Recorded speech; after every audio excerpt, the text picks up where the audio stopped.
Hermanos, muy buenas noches. Un saludo a todos ustedes.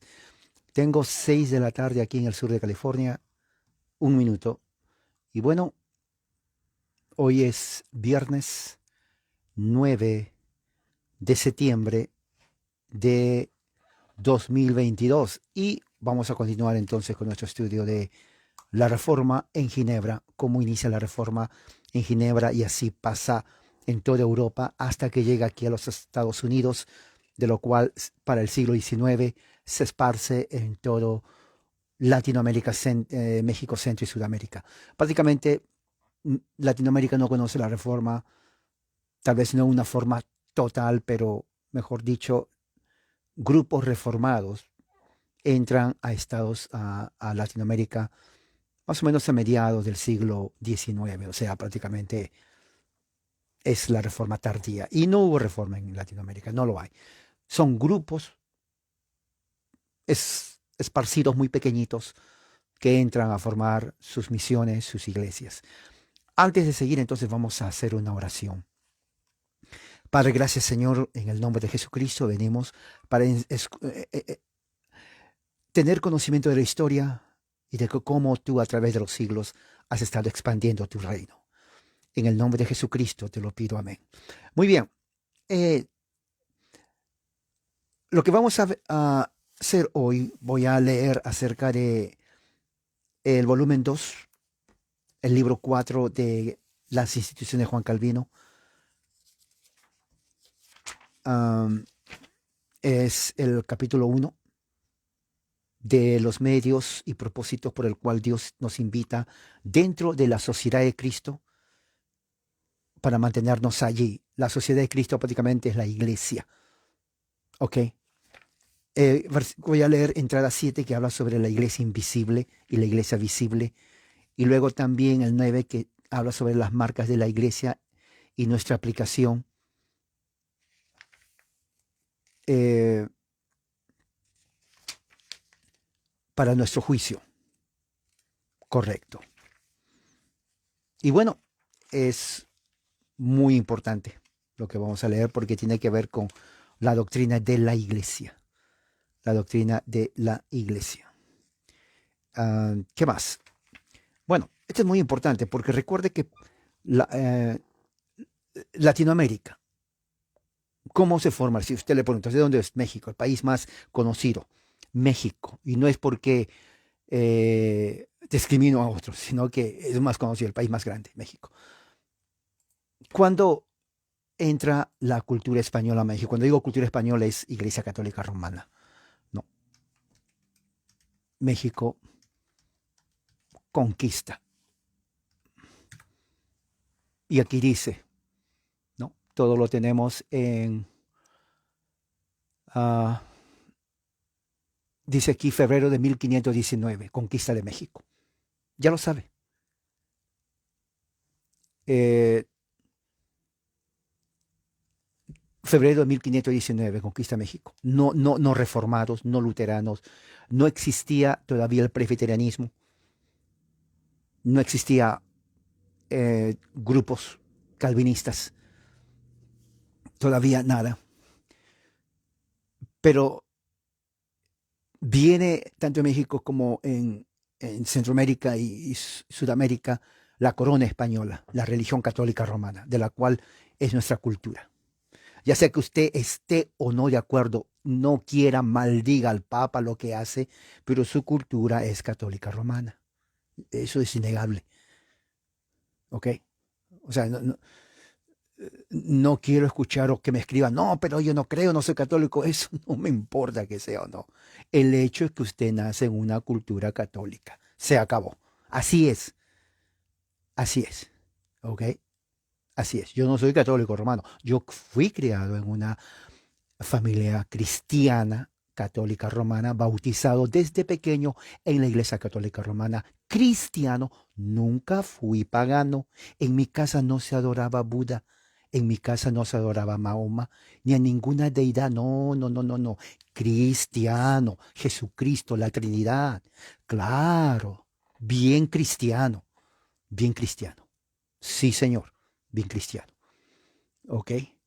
Entonces, la mayoría somos así. Cuando digo la mayoría porque hay grupos o personas que por más que hayan nacido en América Latina no tienen esa, o nacido en un hogar católico, pero tienen la cultura. ¿Se dan cuenta? Por eso política y religión van de la mano, nunca se olvide, nunca se olvide.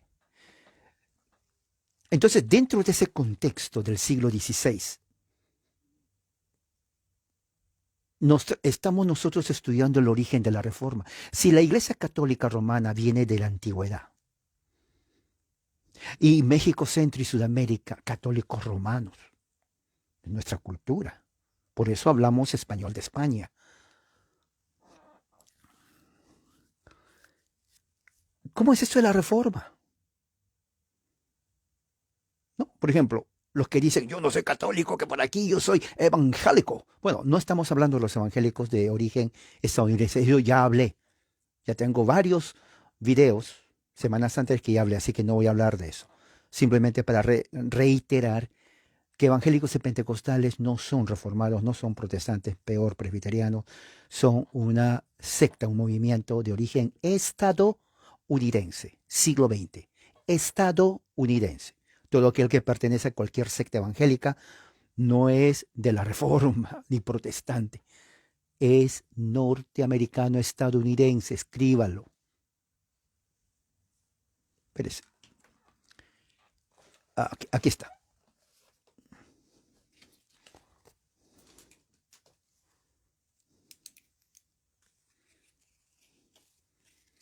Evangelicalismo, lo puede escribir, origen estadounidense, 1900,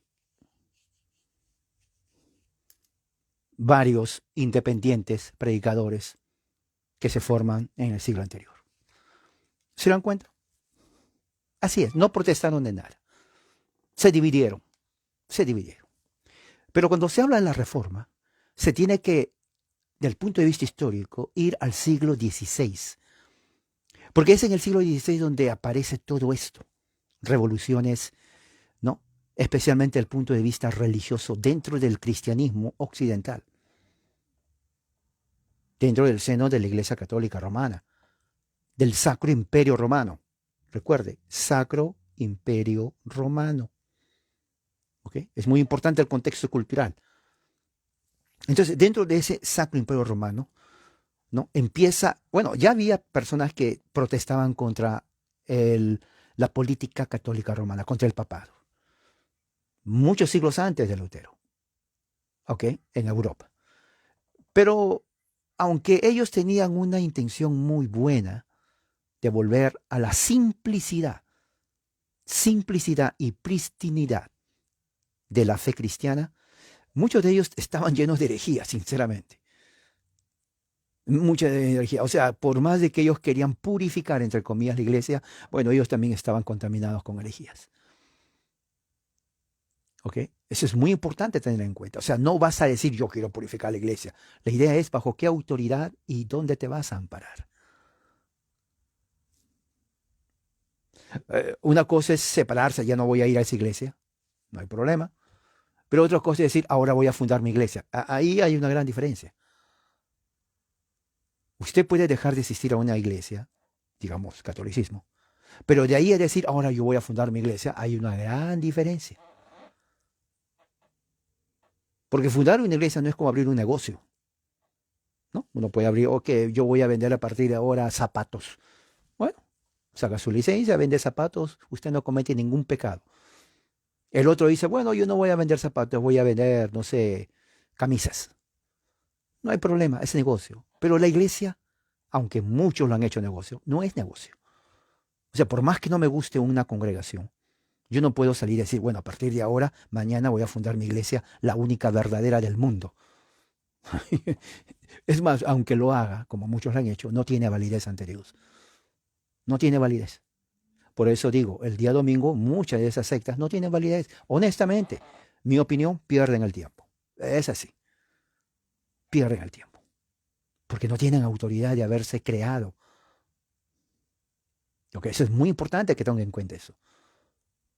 Pero en el siglo XVI, en Ginebra, ya hemos estudiado, 1536 en Ginebra, en Suiza, aparece lo que se llama la verdadera reforma. No es la de Lutero, es la de Juan Calvino. Es muy importante que usted sepa. ¿Usted es presbiteriano? Levanten la mano los que son presbiterianos. Ok, a usted le enseñaron realmente de dónde viene el presbiterianismo. Si no le enseñaron, tiene que saber. Oiga, es como decir, ¿usted de qué país es? De México. ¿Qué comen en México? No sé, yo nací, pero nunca comí comida mexicana. Ok, ok, o me está engañando a mí, o, o qué es lo que pasa. Digo, un mexicano y no come comida mexicana. No. Presbiteriano, sí. ¿De dónde nace el presbiterianismo? Es que yo nomás entré porque me gustó el jardín de la iglesia y me gustó y entré. Ya tengo ya 30 años y nunca nos enseñaron quién lo fundó, ni cuándo, ni dónde. Como la canción, nuestro himno era, no me importa saber quién soy, ni a dónde vengo, ni a dónde voy. Ese era nuestro himno. Bueno, ahora que ya no sea, porque es importante que usted sepa de dónde viene el presbiterianismo. Oiga, si alguien le pregunta a usted, a ver, vecina, tú que eres de, no sé, de Guanajuato, pero ¿qué es presbiterianismo? ¿En qué provincia nació? ¿En qué estado? O bueno, no le va a decir que nació en Tijuana. Tiene que decirle, bueno, nació en Escocia. Escocia, yo nunca escuché eso. ¿Dónde queda? Para gente que no, no le miento. Yo he hablado con personas que se llaman disque reformadas y le digo de Escocia, me dicen, ¿y eso dónde es? Que créame que cuando ya me dijeron esa respuesta, yo dije, uy, ay, tengo que empezar de cero, ni siquiera de tercer grado, de 0 grado, de 0 grado. ¿Qué año? ¿Qué año? No puede decir el año 2021, 1560. O sea, quiere decir que antes de eso no había presbiterianismo. No había, no había, no había. ¿Y quién fue? Bueno, la figura más conocida, no fue el único, pero la más conocida, Juan Knox. Muchos ni saben quién es. Me dijo, oye, ¿y quién es el fulano? Fulano. Se dan cuenta que es muy importante conocer, o sea, religión yo lo tomo en serio, ¿ok? Si yo voy a uh, mantener una religión, tengo que saber por qué. Porque me van a preguntar, oye, ¿por qué usted cree lo que cree? ¿Y de dónde sale tu religión? ¿Cuándo lo fundó? ¿Quiénes fueron? ¿En qué enseña? O sea, son preguntas válidas. Claro, son preguntas válidas. Era cuando yo era bautista, por ejemplo. Decían, ¿tú qué eres bautista? Oye, ¿y de dónde nace eso? ¿Cómo se originó? ¿Qué enseñan? ¿Dónde? Y si uno no sabe por qué es bautista y todo lo demás, entonces ¿para qué yo estoy entrando en una congregación que yo ni siquiera sé ni de dónde vengo ni a dónde voy? No, es la verdad. O sea, Dios nos dio cerebro, nos dio inteligencia para poder conocer. Bueno, 1536 entra este ginebrino, no, francés mejor a Ginebra, Juan Calvino, para justamente reformar la iglesia. Y ahí empieza todo. Para 1536 él escribe su famosa obra teológica, que es el fundamento de la verdadera religión reformada. Se llama aquí Los Institutos de la Religión Cristiana. Escribió bastante a medida de un periodo de 20 años. Él lo va expandiendo, lo va definiendo, lo va refinando, todo lo que tiene que ver con la verdadera religión reformada. No existía en ese tiempo pentecostalismo, ni evangelicalismo, eso, ni siquiera Estados Unidos existía. Para nada existía. Estados Unidos viene a la existencia ya constitucionalmente en 1776. Mire, casi más de 250 años después. Antes no existía. Entonces, si no existía Estados Unidos, no existía ninguna de las sectas evangélicas que existen hoy y pululan México, Centro, Sudamérica. Nada. No existía. Peor el pentecostalismo, nada que ver. El pentecostalismo es gringo, estadounidense. Y eso yo se lo digo a todo pentecostal que yo encuentro, se lo digo. Tengo que decírselo, porque ellos no saben, ellos creen que vienen del aposento alto en Jerusalén, lo cual no tiene nada que ver, absolutamente nada que ver. Tienen que saber su historia. Una vez sabiendo su historia, ellos ya deciden quedarse en una religión de apenas 100 años o irse no sé a dónde. Es la verdad, es igual. Vuelvo a repetir. ¿Cuándo fue, ¿cuándo fue la conquista de México? Pregunta de historia. En 1521, Hernán Cortés, al mando de un reducido grupo de españoles y de una coalición de pueblos indígenas, conquistó la ciudad de Tenoch. A ver, usted sabe su idioma. Déjeme ver si lo puedo pronunciar. Tenochtitlán. ¿Correcto? ¿Así? ¿Lo hice bien? Tenochtitlán. Tenochtitlán, poniendo fin al poderoso imperio azteca. O sea, 1521, justamente el año que Martín Lutero fue expulsado, excomulgado por el eh, emperador del Sacro Imperio Romano, Carlos V. Tenochtitlán, exacto, Tenochtitlán, Tenochtitlán, Tenochtitlán. De ahí entonces conquista México. 1521.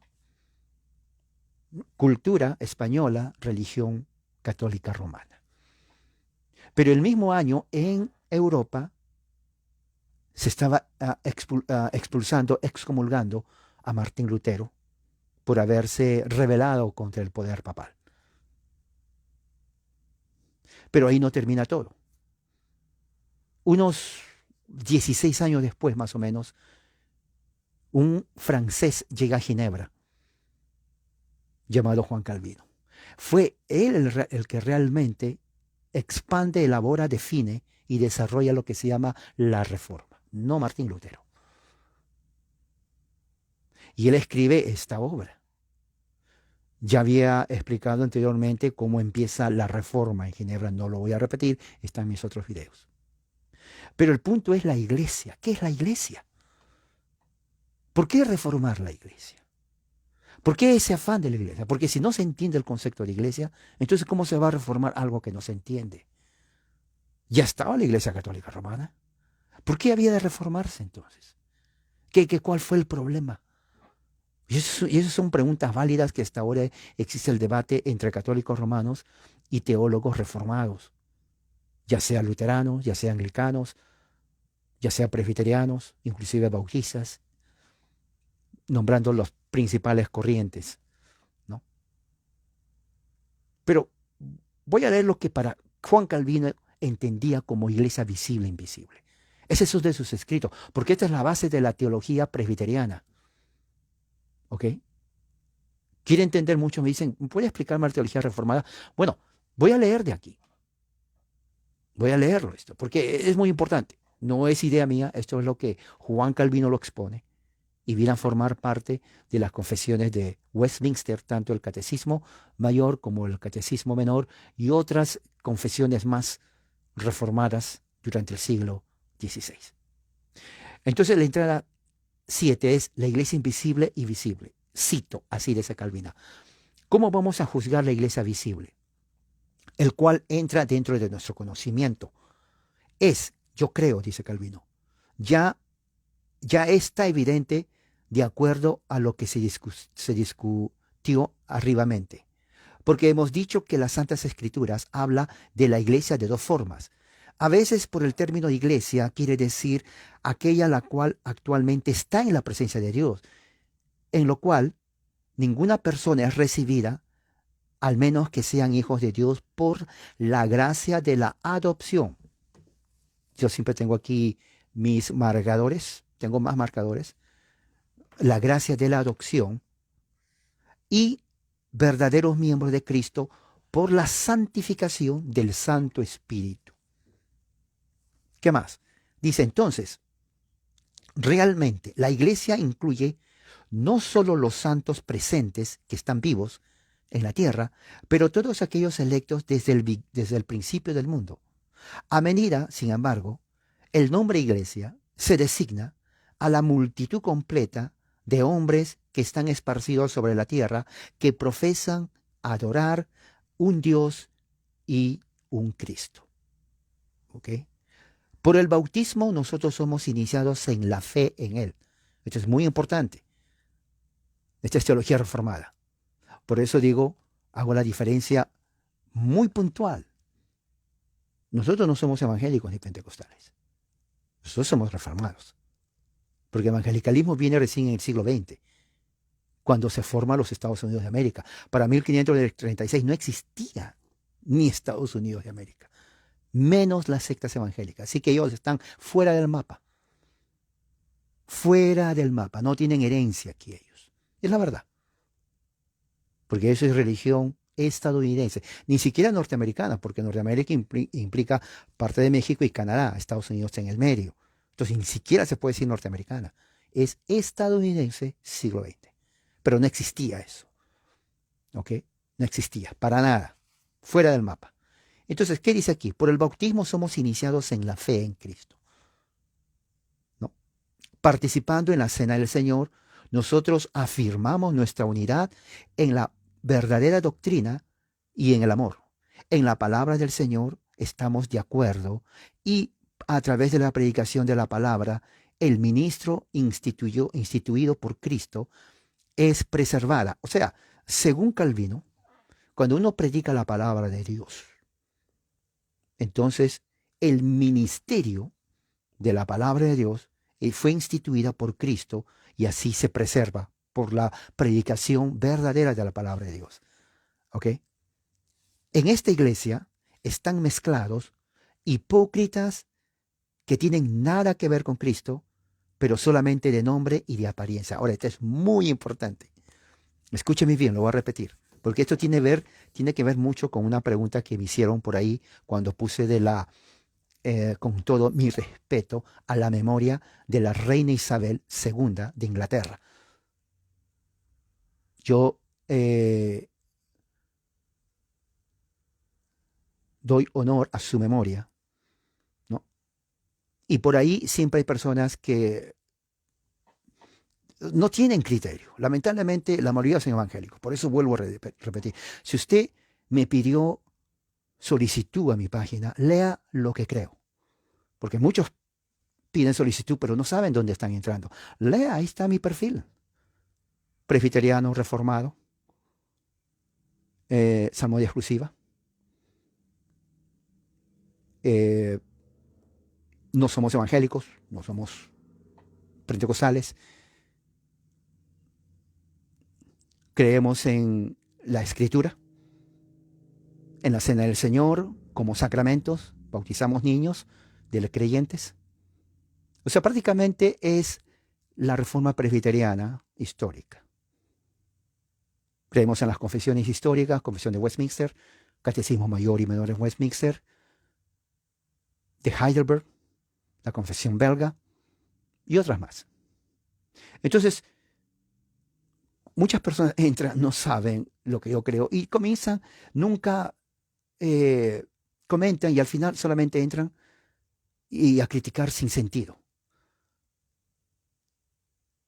No, antes de pedir solicitud, vea lo que creo. Y si usted pidió solicitud y no leyó, lea, para que de ahí diga, oh, yo no sabía, cometí el error de solamente mandarme aplicación y no leí. Entonces, sea honesto con usted mismo, lea mi posición. Y una de las cosas muy importantes dentro de eso es que yo soy amante de la cultura. Me gusta la cultura, me gusta la historia. Mediocridad hay cantidad en Facebook, de veras. No tiene que usted esforzarse. Entra, va a haber muchas mediocridades. Ahí puede poner sus comentarios mediocres. Pero si a usted le gusta la historia, es serio, en la civilización, en la cultura, para ayudar a culturizar México, Centro y Sudamérica, para que salgan de la podredumbre cultural donde están metidos, entonces puede quedarse en mi página. Como parte de esa agenda y propósito que yo tengo, entonces yo pongo cosas, por ejemplo, el fallecimiento de la reina de Inglaterra, Elizabeth II. Entonces, no es porque esta es la mentalidad, por eso mediocre, ¿no? O tal persona es así. No, es una figura histórica. Fue reina, cualquiera no es reina, o al menos usted es rey. Bueno, en su casa, no sé, pero fue una reina. vivió más de 90 años, figura importante en el desarrollo cultural del mundo del siglo XX. Pocas personas de las que no solamente siglo XX, siglo XXI. Entonces hay que darle honor a quien honor merece. Dicen por ahí, pero no fue cristiana. Oiga, evangélicos que nacen de aquí de Estados Unidos en el siglo XX comienzan a cuestionar el cristianismo y la fe de personas que antecedieron a ellos. Por favor, no, no hagan el ridículo, sinceramente. Evangelicalismo es religión norteamericana, estadounidense. No llegó a México, Centro y Sudamérica recién para 1960. ¿Usted nació qué año? 1985. Se hizo evangélico ¿cuánto? Tal vez 1996, 2000. ¿Son qué? Ya son 2022. Tiene 22 años o 20 años, 25 años de ser evangélico y usted va a estar cuestionando la fe histórica de las personas. Por favor. Eso es lo más ridículo que puede haber. Eso es lo más ridículo. Vuelvo a repetir, mi página no es para esas tonteras. Es para cultura, es para historia, es para religión, es para personas que quieran realmente progresar en su desarrollo mental y cultural. Pero no para estar con bravucadas, socarronerías, no. De eso hay cantidad, pueden ir a otra página, pero no en la mía. Esto solamente es un paréntesis porque tengo que decirlo, ¿ok? Es muy importante que se sepa dónde estamos parados. Bueno, continúo entonces. Entonces, vemos aquí que dentro de la iglesia, según Calvino, están mezclados hipócritas, iglesia visible, muchos hipócritas que no tienen nada que ver con Cristo, pero solamente son cristianos en nombre y apariencia. Hay muchos sentimientos de envidia, ambiciones, personas que hablan mal, ¿no? Y, y muchos que viven una vida totalmente manchada o inmoral. Algunos de estos son tolerados por algún tiempo porque ellos no pueden ser acusados por un tribunal competente o porque falta una disciplina vigorosa en la iglesia que no siempre florece como debiera ser. Así como debemos creer, por lo tanto, que en la iglesia eh, invisible a nosotros está la iglesia visible a los ojos de Dios solamente. Así nosotros se nos da un mandato de reverenciar y mantener la comunión con la iglesia visible, el cual es llamado la iglesia que referencia al hombre. O sea, lo que está diciendo Calvino aquí en otras palabras es, la iglesia invisible solamente la conoce Dios. Nosotros somos parte de la iglesia visible. O sea, yo no conozco, no tengo rayos X para decir, tú no eres cristiano. Tú sí, tú la mitad, tú poco a poco. No tenemos. No podemos hacer como hay mucha gente que dice, oh, no, que la reina nunca fue cristiana. Esa mentalidad, por eso vuelvo a decir, mentalidad evangélica, nace de los Estados Unidos, viene a Latinoamérica, una teología totalmente que no es reformada, ¿no? Totalmente perniciosa, totalmente una teología corrupta. Dentro de la teología reformada, se entiende que hay una iglesia visible que todos nos vemos, usted a mí, yo a usted, nos saludamos, nos abrazamos, un beso santo, muy bien. Pero dentro de ese grupo visible están aquellos que solamente Dios conoce, que son verdaderos. Es en la iglesia invisible. Él conoce. Él es el que dice, digamos, no sé, de 500, no sé, tal vez un número parcial de los 500 son aquellos verdaderos que Dios sabe. El resto no, porque así es. Pero mientras tanto, ya que nosotros no conocemos, entonces dices, Calvino, debemos de mantener la comunión y respetarnos, en lo cual se llama la iglesia en respecto a los hombres. Eso es muy importante que se tenga en cuenta. Ahora, el concepto de iglesia invisible de los electos es presente, ¿no?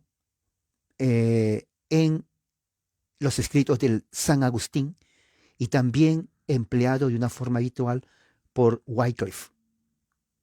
¿Ok? Voy a pasar ahora a la parte número 9, que dice las marcas de la iglesia y nuestra aplicación de ellos en juicio.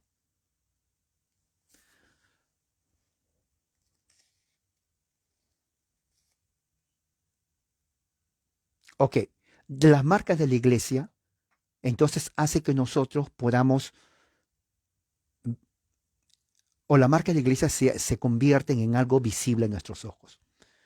Por ejemplo, donde sea que nosotros veamos la palabra de Dios predicada de una forma pura y que se escuche y que los sacramentos son administrados de acuerdo a la institución de Cristo, allí, ¿no? Eh, Sin duda está la iglesia de Dios. Y esto lo voy a poner aquí otra vez. ¿Ve? Ahí está la iglesia de Dios. Y pone Efesios 2:20. Porque su promesa no puede fallar. Dice, donde hay 2 o 3 reunidos en mi nombre, allí estoy en medio de ustedes. Mateo 18:20. Recuerde que San Cipriano, el gran San Cipriano, obispo de el norte de África, de Tunisia, de lo que es Tunisia hoy en día, él dice que los sectarios utilizan Mateo 18:20, que tiene que decir, donde hay 2 o 3 congregados en mi nombre, yo estoy, y se separan, ¿no? El gran San Cipriano dice que eso no se refiere a los sectarios, sino a la unidad de la iglesia. Eso es muy importante, porque eso lo he escuchado de muchas sectas evangélicas. Oh, no, nosotros nos separamos, además tenemos autoridad. Le digo, ¿por qué? Pues no dice la Biblia ahí, donde hay 2 o 3 congregados en mi nombre. O sea, se dan cuenta de la aplicación. Pero eso no se refiere a eso. Se está refiriendo donde hay 2 o 3 congregados en su nombre. O sea, la iglesia en la unidad. Es imposible que Dios actúe en sectas. No, Dios no es tripolar o multipolar. Para que estar con una contigo, sí te acepto, a ti también, no. Yo solamente estoy en una iglesia, está en las escrituras. Eso es indisputable. Que esté de acuerdo uno o no es cuestión personal de ellos, pero la Biblia no enseña eso. ¿Qué más dice aquí? Dice aquí, pero nosotros podemos claramente entender la suma de este tema. Nosotros debemos proceder en los siguientes pasos. Número 1, la Iglesia Universal es la multitud reunida de todas las naciones y está dividida y dispersa en diferentes lugares, pero está de acuerdo en una verdad de la pura doctrina divina y está eh, enlazada en los lazos de la misma religión. Ahora esto es muy importante, porque de acuerdo a Juan Calvino, la iglesia puede estar dispersada, pero está en un vínculo de la misma religión. Es de la misma religión. Este concepto es reformado presbiteriano. Cuando la iglesia presbiteriana, en 1500, ¿cuándo fue eso? 1638. Sí, 1638. No, eso fue el Pacto Nacional. En 1643, en el libro de disciplina de la adoración pública de Westminster, de la iglesia presbiteriana, dijeron los presbiterianos que la religión verdadera es el presbiterianismo. Ahora, esto no les gusta a evangélicos independientes, pero recuerden, evangelicalismo nace en el siglo XX. Lo estoy repitiendo, ¿no? Porque me escriben, oye hermano, mira lo que escribió esta persona. ¿Qué iglesia? Evangélico, pentecostal. Oiga, este Estados Unidos. Estados Unidos ni siquiera existía en 1637. O sea, no tienen nada que ver ahí. Eso es teología estadounidense, gringo. Gringo, ¿ok? Es gringo. Pero ya en 1638, ¿por qué decía eso? Porque había la Iglesia Católica Romana que los reformadores protestaban con muchas de sus prácticas y el concepto episcopal que ellos tenían de gobierno. Los presbiterianos viene el concepto de ancianos. Presbítero es una palabra griega que significa anciano, no solamente de edad, pero también de conocimiento y de experiencia. De ahí la palabra del gobierno presbútero, o sea, un gobierno de ancianos. O sea, la decisión no la hace una persona, sino la hace un grupo de ancianos. ¿Ok? Entonces, ¿qué es lo que sucede? Ellos dicen, donde está dispersada, aunque esté separada en lugares, pero están de acuerdo en una sola verdad, está vinculada en el vínculo de la misma religión. Bajo ello, dice, están incluidos iglesias individuales, locales, que están dispuestas o dispersadas en pueblos, en villas, de acuerdo a la necesidad humana, para que de una forma correcta ellos puedan tener el nombre de iglesia y la autoridad de la iglesia. Hombres individuales quienes por su profesión de religión son considerados dentro de tales iglesias, aun cuando ellos puedan ser extraños a la iglesia, todavía en ese sentido pertenecen a ella, hasta que ellos hayan sido rechazados por el juicio del público. ¿Qué quiere decir esto? Ahora, tienen que entender el contexto. La iglesia reformada en el siglo XVI recién estaba naciendo en Europa. Calvino y muchos de sus otros pastores fueron los responsables de expandir la religión reformada en muchas partes de Europa. Francia, Suiza, ¿qué más? Austria, ah, Inglaterra, Irlanda, Escocia, inclusive la parte este de Europa, Holanda, los Países Bajos, inclusive hasta España.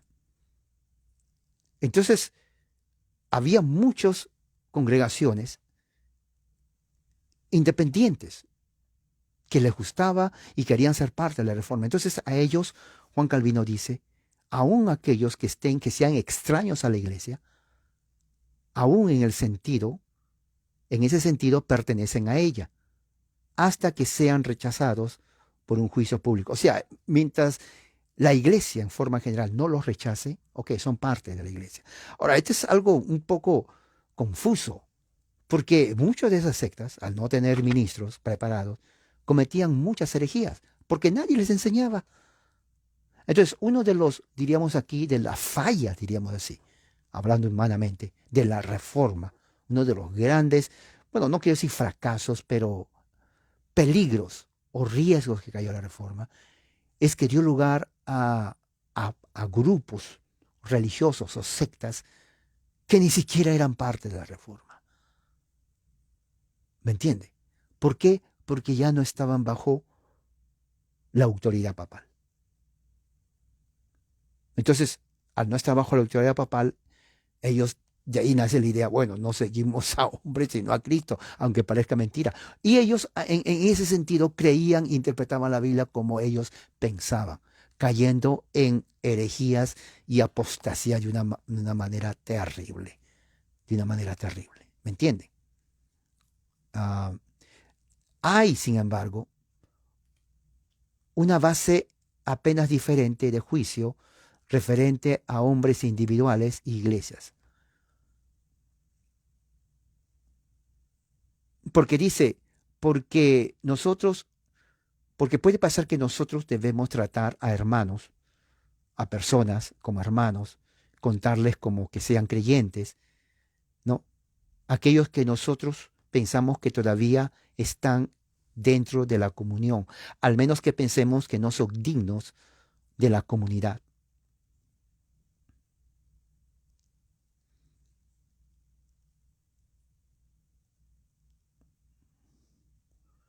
Es lo que dice. Y claro, era un poco difícil porque uno podía decir, bueno, yo soy creyente y el problema está en que, ¿cómo decir que no son? Entonces la idea era, se les recibía y si su testimonio, de acuerdo a la congregación, era digno, entonces los aceptaba. Pero si después se daba cuenta, bueno, no son lo que ellos deberían de ser, entonces los líderes de la iglesia o los discipulaban, los enseñaban, pero si no querían, entonces se los rechazaba. Porque eran los principios de la reforma. O sea, era bien difícil que alguien, y habían grupos que no tenían líderes, no conocían prácticamente lo que es reforma, solamente se reunían porque creían en Dios, lo más básico de lo más básico. Pero Calvino dice, bueno, mientras no den algo contrario a su testimonio, hay que tenerlos como hermanos, pero siempre, en otras maneras, observarles. Básicamente se les tenía que discipular dentro de la doctrina reformada. Pero ese es justamente uno de los riesgos y hasta ahora dentro de lo que causó la reforma. La creación de grupos separados, independientes, que prácticamente enseñaban herejía. Muy radicales, entre ellos están los anabautistas. Ellos rechazaban todo porque querían ser más puros que cualquier otro grupo puro. Querían ser los originales primitivos que cualquier otro. ¿Se dan cuenta?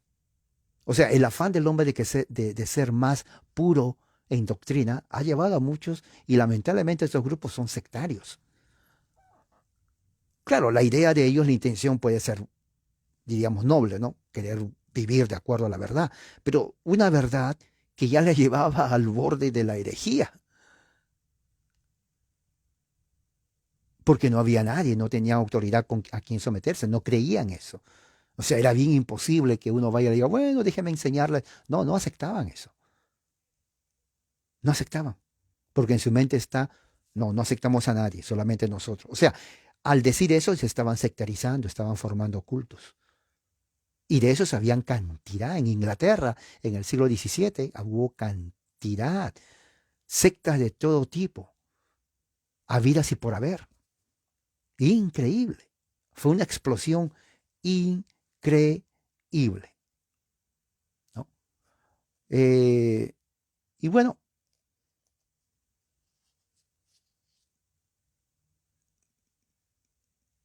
la entrada número 10 habla acerca de las marcas de la autoridad de la iglesia, pero eso lo voy a desarrollar mañana. Mañana. Es un tema aparte, no quiero sobrecargarles, pero voy a quedarme con esto por ahora. Hay mucho realmente que hablar. Interesante. Y recuerde que el siglo XVI es la formación de la Reforma. No había presbiterianismo hasta unos 30 años después con John Knox, cuando va a Escocia, ¿no? Solamente estaba la Reforma, diríamos, de Calvino, prácticamente la Reforma calvinista, basada en cómo organizó la Reforma en Ginebra.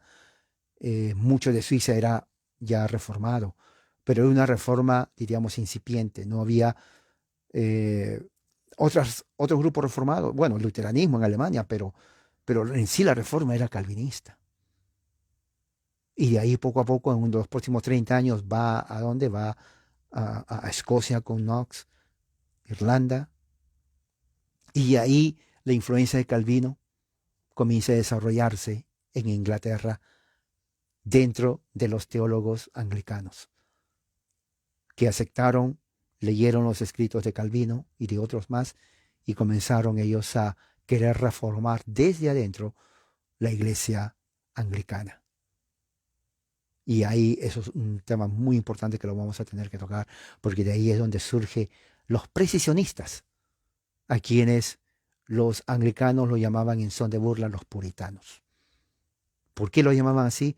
Por dos motivos. Uno, porque eh, rechazaron toda la pompa anglicana, todo lo rechazaron, querían una forma de liturgia bien simple, muy simple, y número dos, por la doctrina. Por eso lo llamaban los precisionistas. Para ellos el concepto de teología era tan importante que cada palabra, cada definición tenía que ser precisa teológicamente. Eso nos da a entender la capacidad de intelectualidad que tenían estos hombres. Increíble, increíble. Pero eso ya será para otro tema. Entonces aquí quiero dejar esto y vamos entonces a hacer una oración. Padre, gracias por tu amor, por tu misericordia. Ayúdanos a entender tu palabra y que podamos nosotros realmente crecer en conocimiento histórico de cómo tú has trabajado durante la historia, durante esta época, durante este periodo. Si te pido en el nombre de nuestro Señor Jesucristo, amén, hermanos, que la gracia de Dios sea con todos ustedes. Amén.